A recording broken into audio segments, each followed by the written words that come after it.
le pones la sazón, yo pongo la aspiración. Tú le pones la sazón, yo pongo la aspiración. Hey, wait a minute, George. You have some food here. You came to cook for me? Yes, absolutely did. Wow, you must love coming to Sabor Latino Global. So what do you have here? I have what's called the Jibarito sandwich. This is a recipe that I learned from P. Figueroa, who's the owner and operator of Borinquen Restaurant out in Humboldt Park, Chicago. And, we're going to try something different. Bring it to Jersey. This is George Urban Jibaro Torres. This is what he's also known as, right? They call you what? Urban Jibaro, yes. Urban Jibaro. El compay de la cultura. All right. Now, some people will think a Jibaro is a bad name. It is absolutely not. I'm redefining what a Jibaro is. And right. we'll see how we're doing That's that. right. Jibaro here is cool because he makes the Jibarito sandwich with the plátanos and all this other stuff going on with the red onions. And you got your little garlic sauce over there. A little bit of everything. We're going to put it all together and see what you like. All right. So go over the whole, demonstration as far as like what goes into a Jibarito sandwich, because there's no bread here. It's a sandwich made with no bread. All right. So a traditional Jibarito sandwich is made with steak. That's the first version I've ever had. You could use chicken, pork, you use your own variation, whatever kind of meat you like. I've seen people make vegetarian Jibarito sandwiches. Oh, really? So it's with pretty much what? whatever. Like what do they put in the vegetarian? Eggplant, berenjena. Some people have used different types of starches. They've used, salads, spinach, etc. So it's pretty much whatever you want it to be. But the key ingredient is the plátano. The plátano actually serves, instead of having bread, you're using the plátano. Yeah, so and it's still it has starch. potassium and Yeah, very healthy. Today we did baked chicken. Okay. So we're doing baked chicken baked here. chicken, so it's healthier. I mean, some people could do like the pan fried or Nah, we want to make it a little grilled healthier because the chicken. plátano, so we want to make it a little bit healthier today. So so we did baked chicken. So basically what we do, I'll just get started here. Okay. We'll take the plátanos. And these are already like you've made like a tostone, right? So people could relate tostone. So yeah, so right? the way we prepare the plantain is the same way you would do with your traditional tostón. What you would do is you would actually grab the plátano, cut it in half, then cut it it's basically in quarters. You cut it in half again. Lengthwise. All right. And then you par fry it. So once you get it where it's a little bit soft, let it cool down for a few minutes, and then you just kind of like get a totonera and smash it. Like you fried it in that pot over there, like a rice pot or a deep large skillet. I used my grandma's caldero. Grandma's rice pot. That's the one that we use for this. So you just basically prepare it that way. It's a little bit longer, so you get this nice texture, which is big enough for a mini sandwich.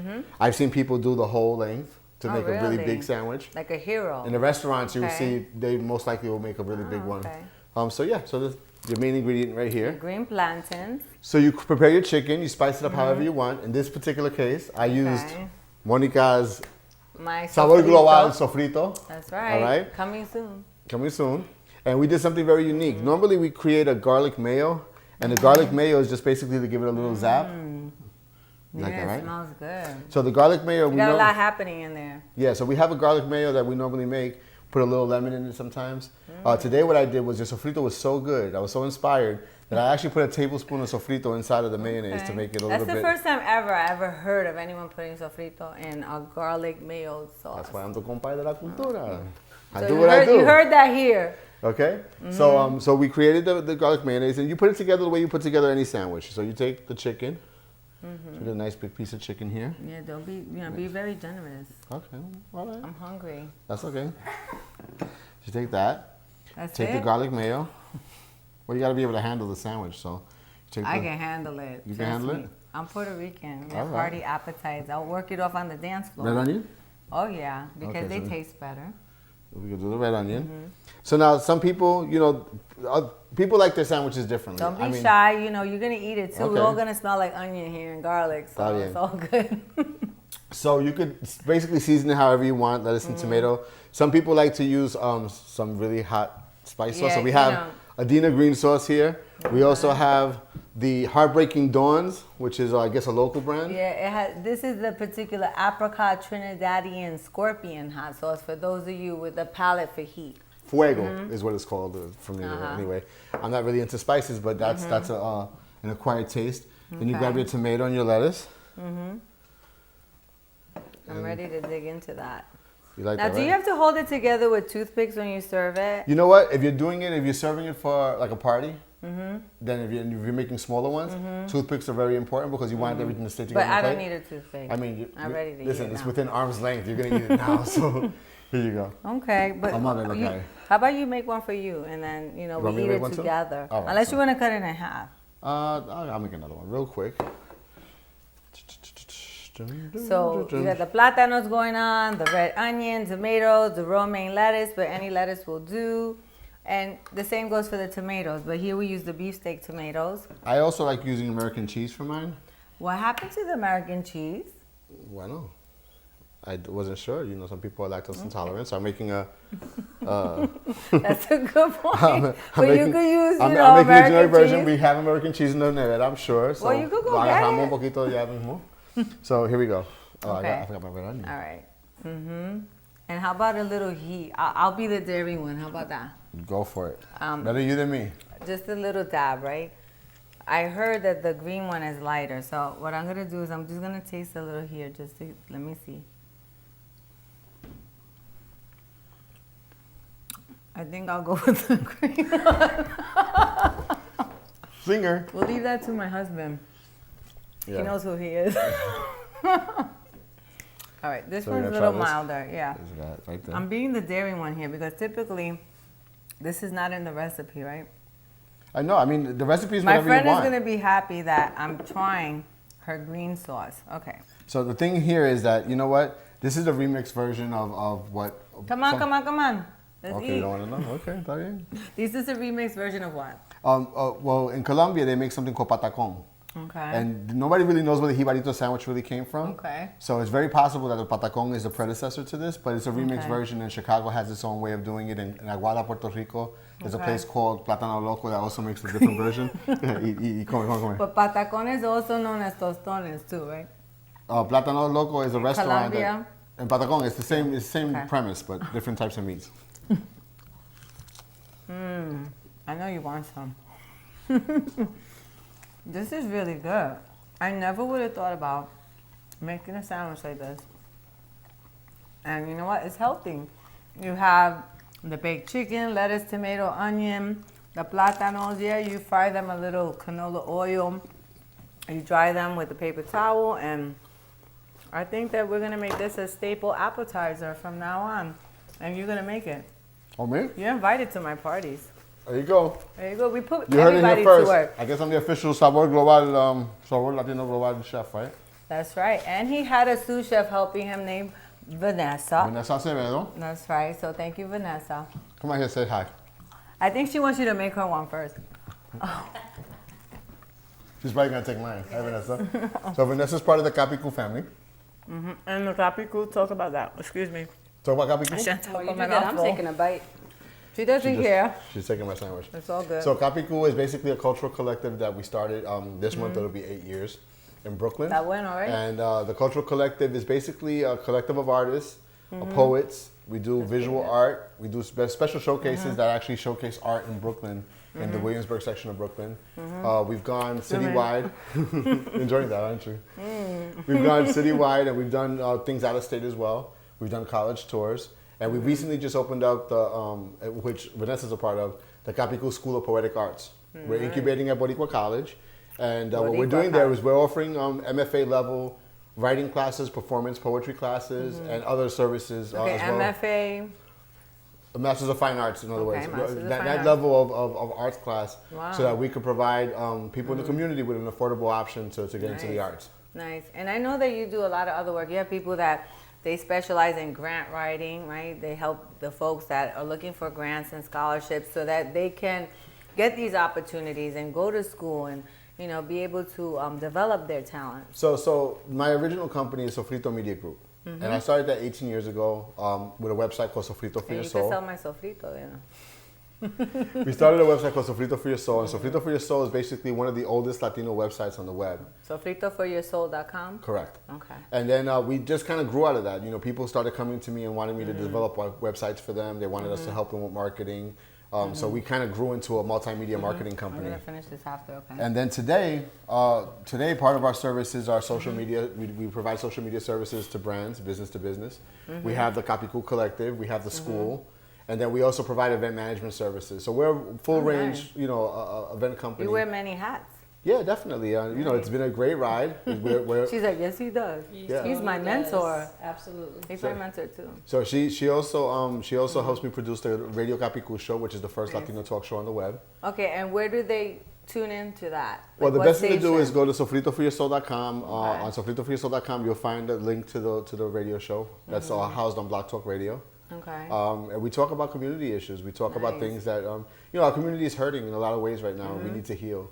And there's a lot of conversation around, how do we heal, conversations about providing opportunities for each other, about uniting, conversations about STEM. We're very involved in the technology conversation right now with young Latinas. Okay, so explain that. What is STEM? STEM is basically promoting Latino, well, in this case, science, technology, engineering, mathematics, but they added the A, you said, for the arts, so it's called STEAM now. It's STEAM right now. Because we're letting out steam. There you go. So el STEAM está puesto. El STEAM está puesto. Absolutely. So what we're doing right now is I'm that. the director for Latino Startup Alliance, which is a New York chapter of LA of Silicon Valley based startup. Nice. And what we're doing is we're helping Latinos, entrepreneurs, go from idea to venture. And one of the programs that we just launched was called Tecla. That's so important because people have the ideas. They're just either too, they don't feel like they could do it, or it just doesn't go from the head to the paper. They don't have anything tangible. So absolutely. when they have somebody like a mentor that could provide like a blueprint for them, it makes all the difference. Somebody that believes in them and, kind of guide them through the process. So we have a couple of different projects. Some of the projects involve people that are already kind of tech savvy and they have their ideas and they're ready to go to venture. Some of the other ideas that we have, we're helping young Latinas, for example, get into STEM, learn how to program, etc. So we started a coding program called Tecla. Nice. And Tecla is actually a program that's going across, it's going nationwide. Google's supporting it big time. Nice. And we're actually going to be going into Mexico soon. And we're helping Latinas that are 12 years and over really get into coding and kind of come up with their own ideas. So let me ask you this, because that's what I also do, because I'm an engineer, software engineer.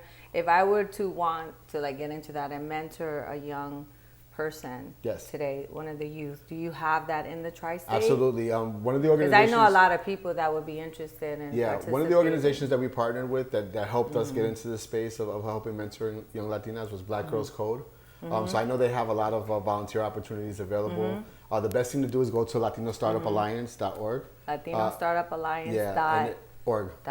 Okay. And LatinoStartupAlliance.org will have all the information that you need to know about our upcoming programs. We're still growing. We're still kind of in that growth phase. Do you have that summarized on your page, like kind of the links to those other? You know what? My page because it's you're multifaceted. You're up here, and then you have many branches. So what happens a lot of times, especially when you're somebody who I do this for a living. So everything I do, I'm a community builder by trade. So I go out and I start different communities and I nurture them. But it's really hard to kind of encompass everything on one website. So Frito for Your Soul is really a cultural hub for people to find recipes, to talk about art events. To find my sofrito. To find your sofrito, to find the video segments for No, and Sabor aside from Latino. that, just to get connected, to meet other people, to learn about all the happening events, even places to eat, Exactly. where people get together, Yep. So we try to do that a lot. One of the things that's been really good is that our social media presence is very strong. So through different hashtags, you can kind of sort out the content that you're looking for. So if you're looking for LSA content, you go hashtag LSA. If it's Hispanicized, then it's HISPZ. And I'm glad 15. you mentioned Hispanicized because you're getting ready to go to Miami for a month for the annual Hispanicized conference. Annual Hispanicized is happening from March 16th to the 20th. We'll be at the Intercontinental in Miami. This year we have a great lineup. We're going to have the first annual Tecla Awards, which is a award ceremony completely based on social influencers. So we'll be pretty much recognizing people who are great on Twitter, Facebook, Instagram, Pinterest, etc. How many are there? You have Facebook, Twitter, Instagram, Pinterest. Did I miss something? You missed a whole lot of them. There's too many to name. And all the blogs, right? Because there's so many blogs. Absolutely. And what I like about this, which I would like to get more involved, is the blogging, because so many people are making a living at blogging. They're adding so much rich content out there. Ideas you name it, recipes, whatever, information, things that are, beneficial to those of us out there that don't want to just rely on Google, right? Absolutely. So blogging, the influencer segment is growing. There are a lot of people who are making a full-time living. I would say about 35% of my personal income comes from blogging and doing different programs. The Toyota has been very generous to supply me with a Highlander hybrid, so we could drive down to Hispanic size. So he's getting a Highlander hybrid, and he's going. You told me something very interesting. What you gonna do? We're actually gonna get a bunch of bloggers and influencers in one hybrid, and we're gonna drive down to Miami. And along the way, we're gonna stop and we're gonna do some local food dives. We're gonna check out some restaurants, some museums. We're gonna check out some community events. So it's like a little reality thing going on. So he gets them to the Hispanicized conference, and everybody's gonna follow him from New York, from Long Island, all the way down to Miami and back. Nice. Look at And that. then and he's getting paid for it. What's better than that? Much. Yep, absolutely. And he gets a Toyota hybrid. So if you want to donate a Toyota hybrid when I go to Miami, by all means. Absolutely. So we're working with Toyota, and then my wardrobe is going to be sponsored by Cuba Vera, which is a Perry Ellis company. Nice. So even his wardrobe is being sponsored. Yeah. So because what happens is every year I will go to Hispanic size. Every time I will go to a conference. Every time I would go to a conference, I would actually wear these really nice Cuban, Panamanian, Trinidadian guayaberas. So I worked with a company last year called Guayabera Culture. And Guayabera Culture is a small business based out in Orlando, Florida. And they were really great in providing me with lots of great shirts to wear. Nice. And then this year, Cuba Vera caught some interest. They saw what we did last year. They saw the kind of attention that we grabbed on social media. And they just provided me with my whole wardrobe, including some hats for this. So what I say is if you all want to know more about the Hispanicized Conference, check out George's website, look up Hispanicized.com, and let's finish this sandwich. And, let's do it. Let's do it. Vanessa, I think he needs to make his own, and you can finish that one. Before we go, I just want to let everybody know, if you want to follow me on Twitter and Instagram at Urban Jibaro, and say what's up. And Jibaro is a good word, according to George. Absolutely. You heard it here. He's the Jibarito. Thank you for joining us at Sabor Latino Global, and have a good night. Vamos a comer. All right. This one's my. That was hers. You have to make her a new one. Spicy one?